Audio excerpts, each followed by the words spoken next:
Hey guys, welcome. Alright, so we got some stuff to go ahead and take care of, and that is our 6-6 notes. So, we're going to actually get a little bit of vocab down before we start. We're introducing our last quadrilateral, and that is the trapezoid. And this information right here is key for us, so let's go ahead and read through it real quick. A trapezoid is a quadrilateral with exactly one pair of parallel sides. I want you to make sure that you draw this picture, draw the definitions, or write the definitions out here. Okay, but this picture is key. So we got two bases that are parallel.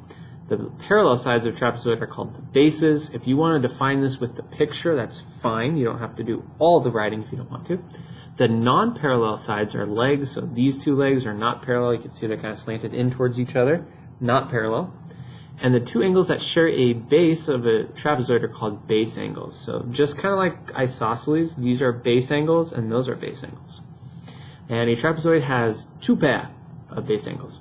We're also going to be talking about a special type of trapezoid called the isosceles trapezoid. Make sure you draw this picture with this. And an isosceles trapezoid has the same parallel bases, but their legs are congruent. So let's go ahead and jump into some definitions. Make sure you get that written down.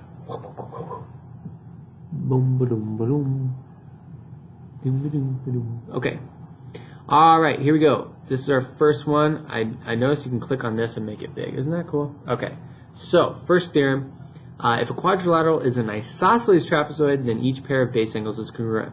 So if we take a look here, if we see it's an isosceles trapezoid, just kind of like a normal trapezoid, the base angles are congruent, but we got to remember it's got double bases.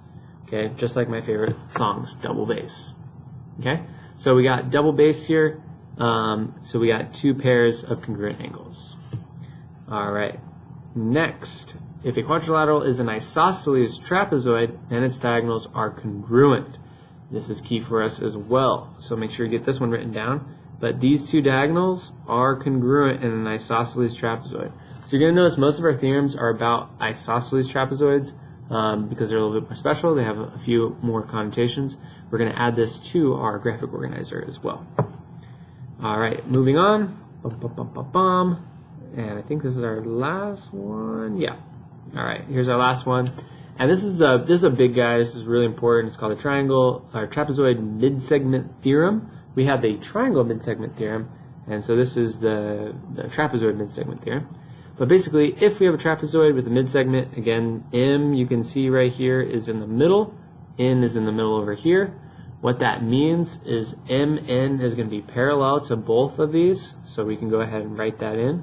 So we know that this is going to be parallel to that, which is going to be parallel to that, which is going to be parallel to that.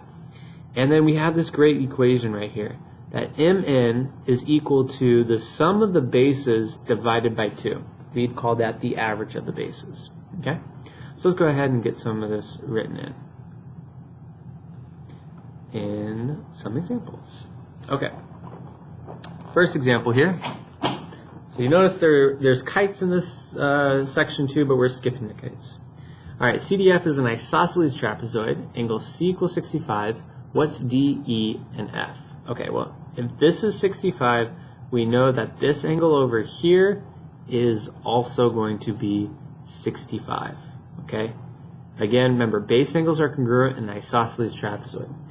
Then, we can go ahead and say that angle E and F, these two angles right here, they should equal 180. And the reason why is because they are same side interior, or SSI. So we can go ahead and take out our calculator, which I happen to have right here. And I just subtract 65 from 180, so you guys can write that down. But we go ahead and subtract 65 from 180, and I get 115. And if I get 115 here, I should get 115 here. And 115 and 115, there we go. And then I can double check.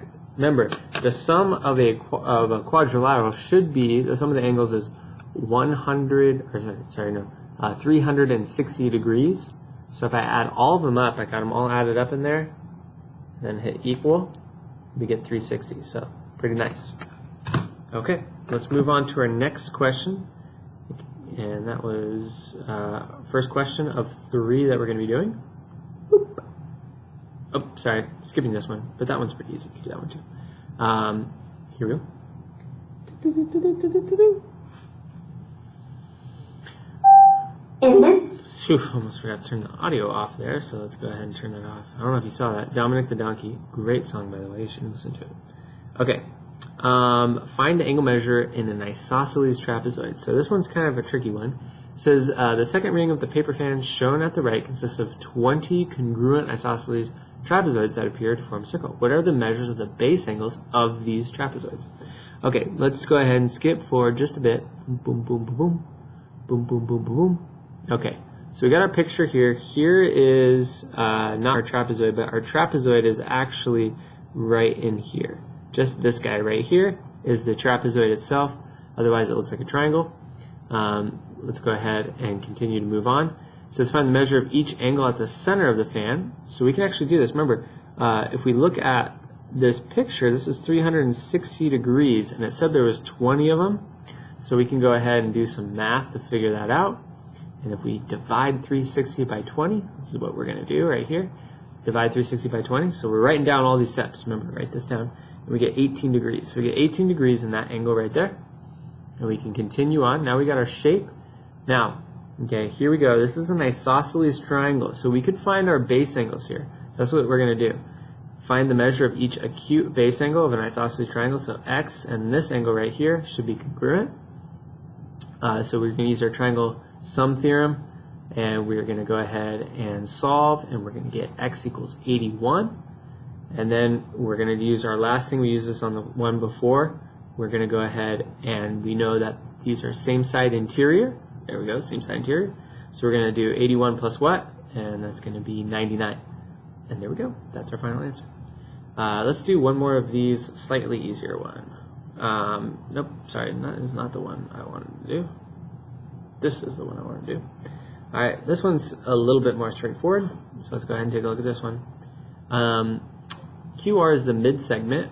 What is X? Okay, so this is just using one of our formulas. So mid-segment means these pieces are congruent, okay, which we don't have any information there, but it's nice to put it there. We also know that they're parallel, okay, which is going to help with angles later on.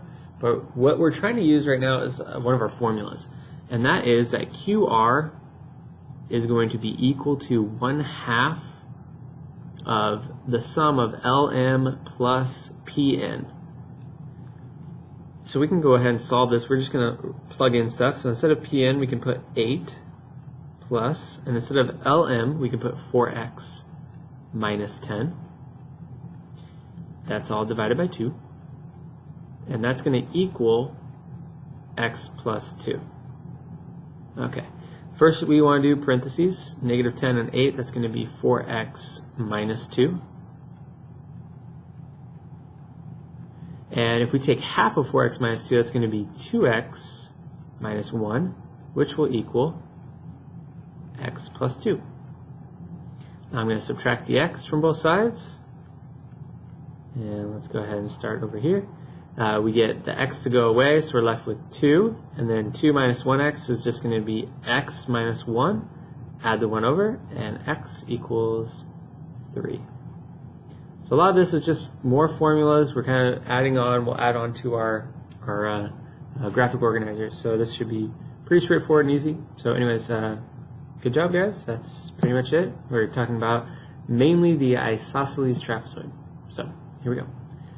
That's all. Peace out, everybody.